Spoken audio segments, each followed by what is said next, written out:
Hello, let's try ang baked sushi. Amazing! Pero ang ito-try natin ang ingredients ni Pukerat. Meron akong century tuna hot and spicy para masarap. Cheese whiz with pak, lady's choice na mayonnaise. At bumili ako ng tatlo. May nabibilan dito sa amin. Parang 20 pesos lang ang isa nito. So, let's try. Kuha tayo ng kanin. Kuha ko ng bowl. Meron akong spoon. Korean spoon. Here. Then, huwag daw isasama yung prefer nang natin dito yung sumasama. Okay. Yung pinakasabaw, huwag natin isama. Amazing! Then, century tuna easy to open.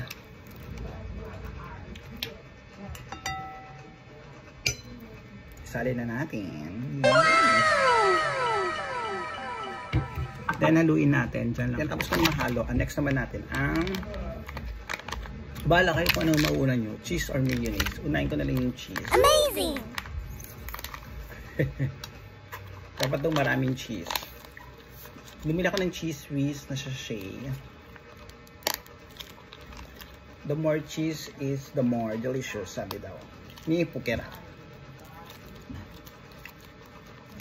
Then, haluin ko lang din ulit. Ay, hindi. Sasabay ko pala yung mayonnaise.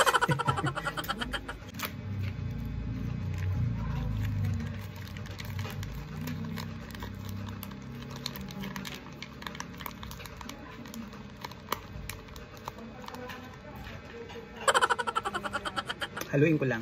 Yan, tapos ko na mahalo. And then, open natin itong seaweeds. This is worth 20 pesos lang. This is... Try natin. Kung masarap ang ingredients ni Pukerat.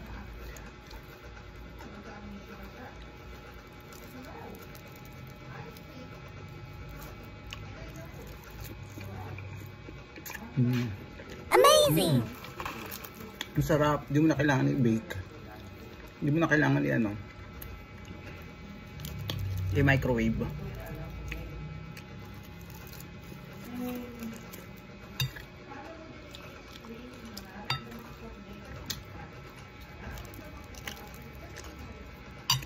Thank you so much Pukerat for this recipe.